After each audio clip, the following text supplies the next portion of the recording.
Hey, everybody, it says I am now live. I thought I was live before this, but I'm now live on Instagram, and it's Terry Grease. It's Improv Friday. I'll tell you, I'm starting to feel like the Mr. Rogers of improvisation because I can't see you. I invite you into my house every week, but we're going to change that. We're going to, starting next week, we're going to do this via Zoom, and we'll see if that changes the dynamic. I'd like to see what people are doing as we're going through some of these exercises. Well, it's been a really sad old week for the United States of America, and I hope we can connect here today a little bit because, you wake up and Minneapolis, of course, is what a horrible, horrible disaster. I just have to think about, what can I do to make things a little bit better? And all I can think of is do your work. And as my good friend and mentor and partner, Jim, says, just do your work and do it better. And so that's what we'll try to do. Today we're going to deal with a couple of concepts. One is being present. That's always important. The other is absence of how. So it's not figuring out in advance and then just doing what you figured out, but it's really combining those two ideas of I don't know what's going to happen and I don't know how it's going to happen. If we can get into that state, then we're in that state of improvisation. We're in the state where we can allow things to happen to us.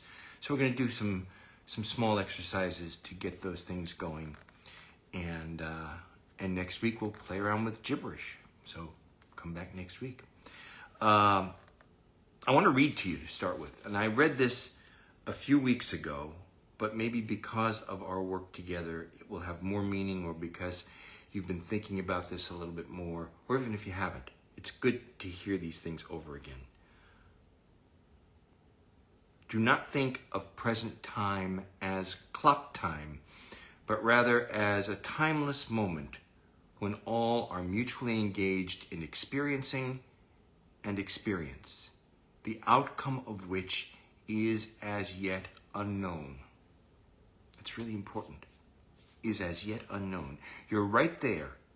You're connected, and you don't know what's going to happen, and that's where the spontaneity is. That's where the joy is, and that's where the happiness is. And that's the everlasting and never-ending spiral. That is so important to everything I've been talking about over the past weeks, everything I've been doing over the past 40 years. And I'm still trying to get to that spot, that state of spontaneity. And here's the next thing. First, I just want you to take an imaginary ball. It could be a softball. And remember, I always talk about these things as being made out of space. It's got nothing to do with mime. Mime is where we focus on our body to create the illusion of the object or the windstorm or the rainstorm or whatever that imaginary thing is that we're showing. With space, it's really there. Maybe you can think of it as utilitarian mime, perhaps. It's what I need to use right now. So there's your ball. It's in your hand. It's got time, and it's got space. And when I say it's got time, is I don't throw it up and catch it like that. I throw it up, I wait till it comes down, and then I catch it. But I have to see it all the way through. So try that, just by yourself. Throw that ball up in the air and catch it. And depending on the ball you've created for yourself, it will take more or less time to come down. Do it again. Ball up, catch it when it comes down. One more time. Ball up, catch it. Did you see that ball all the way through when you threw it up to the point where it returned to your hand? That's the question to ask yourself. Now, listen to this. Present time is the moment time and space meet, when the ball is in the air. Does that make sense to you now? I hope it does. It's the moment when time and space meet, when the ball is in the air.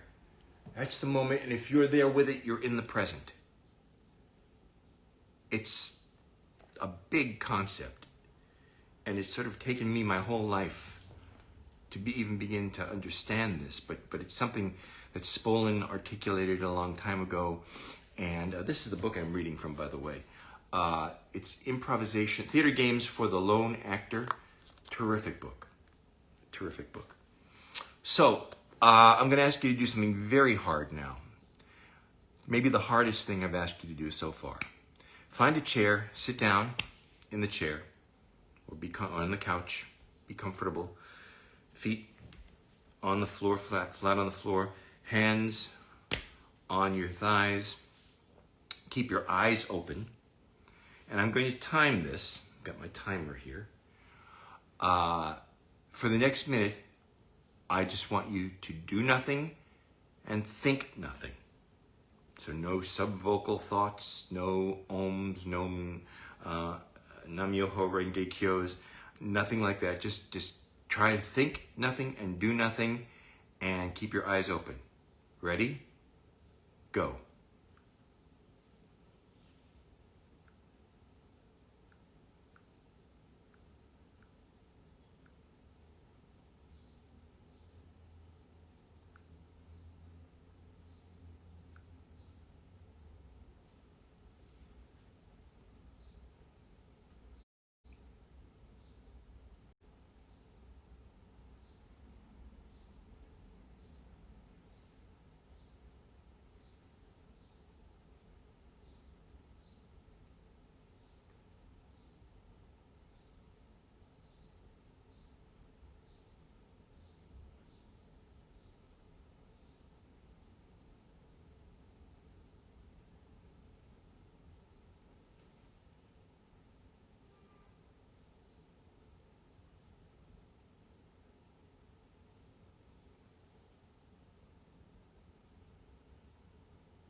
Time.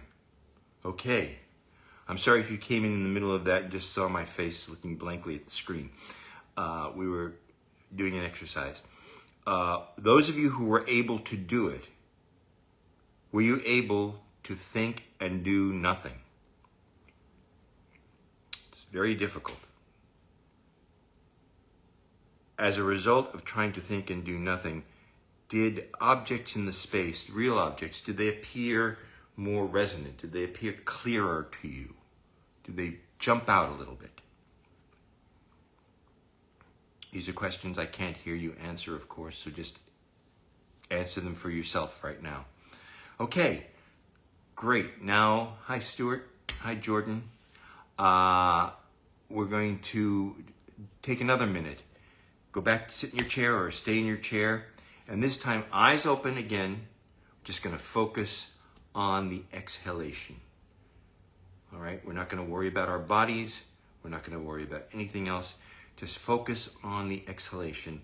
And I like to do that on a S, but that's up to you. Just focus on your exhalation. Ready? And begin. 1 minute. Just breathe and exhale. Focus on the exhalation.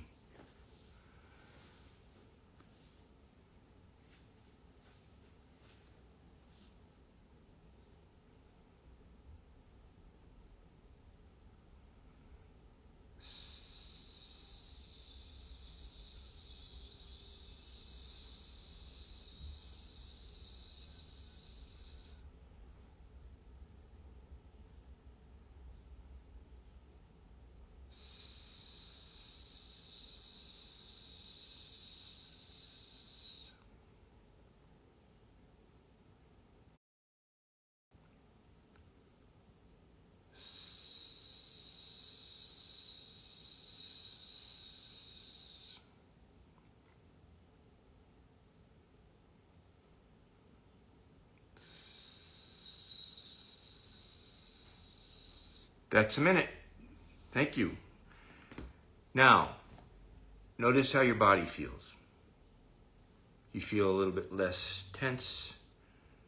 Do you feel like your body aligned itself a little bit better? Good. If you did, great. If not, keep working on it. These are things, again, they take time to master. They're so simple, but they're so complex in their simplicity. That sounds, it's an oxymoron, I know. Okay, let's try something. I want you, and this is, again, we're dealing with space, not mime, so it's utilitarian mime, it's just what it needs to be, but it's really there. I want you to find an object. It could be anything you want. It could be a jar of peanut butter, it could be a bowling ball, it could be a needle, it could be anything, a yo-yo. Your focus is to physicalize this object. You can stand up now. You may need to stand up depending on what your object is. But your focus is by handling this object, by physicalizing, you're giving the object life. I don't mean Disney life. It's not going to be a talking peanut butter jar. But I mean you're going to find that the life of the object by physicalizing it. Okay, so let's take about a minute. I won't be so strict on the timing. And physicalize your object, whatever that is.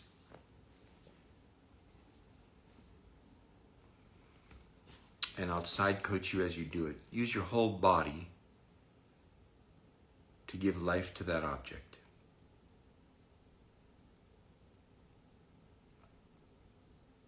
You may have to show the life of that object after putting it down or after releasing it from your hand. But that object has time and space, and it's real.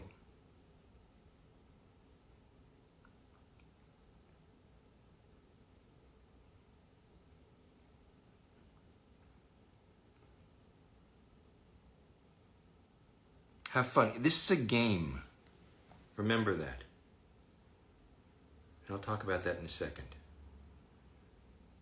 But if it ceases to become fun, stop doing it. Keep physicalizing your object. Use your whole body.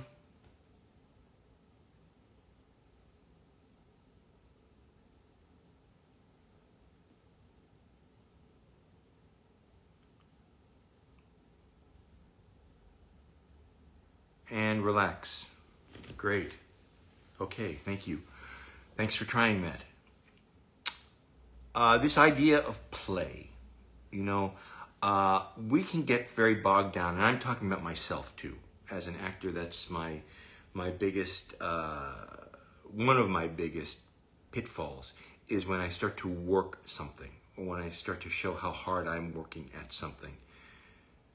The best acting is acting where there's play involved in the play. And we don't see that a whole lot these days.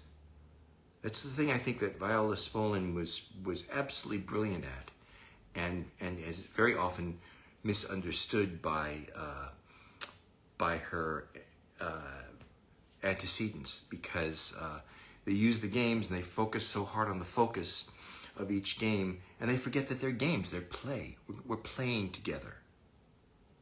All right, so last thing is right in front of you, either on your chair or on the floor, wherever, there is a present. It's wrapped up in a box, and you don't know what's in that box. Absence of knowledge. You're going right into the unknown here. Just look at that. Whatever you see as the size of the box, the shape of the box, that's what it is. It's just there. I'm going to ask you to open it, and as you're opening it, don't figure out what it is until you see it. Start opening that box, please. Take whatever it is off the wrapping, and when that box opens, allow yourself to see the object then. That's the present. What is it? Bam! Were you surprised? Okay, if you found yourself creating the object even a few seconds before you saw it, let's try it again. There's another, turn around in a different direction. Close your eyes for a second. and open your eyes, and right there's another box wrapped up. It's another present. Oh, it's exciting. Unwrap that present. Make no decisions about it. Unwrap it, unwrap it, unwrap it. Bam, there it is. What is it? Were you surprised that time? Good. Close your eyes again. We're going to do this one more time. It's so much fun to get presents. And open your eyes, and there's another present. Different size, different shape, different kind of wrapping. Open it up. Unwrap it, unwrap it, unwrap, unwrap, unwrap. Boom! What is it? Fabulous! Just what you wanted. Okay. That's today's class. Whatever this is. That's today's work. Again, I'm always excited to hear from you. If you have questions, if you have comments, terry@irondale.org is the way to reach me, and I always respond. I got a lovely note from somebody this week about these classes. Actually, I got two, so that's great. And then I've got to remind you that for the next 3 Thursdays, we premiered it last night at 7 o'clock. We did the first part of 1599, which was Henry V. Next Thursday at 7 is Julius Caesar. The week after that is As You Like It. And week 4 is Hamlet. And they're all in hour to hour and 15-minute versions, live on YouTube on the Irondale channel. So tune into those and spread the word about them, please. They're all free, and of course, if you want to send us a donation, we won't say no to that, because we're going into some weird times. Keep the faith, folks. These are the times when we need that joy of improv in our lives, perhaps. And I will keep doing these as long as you want me to.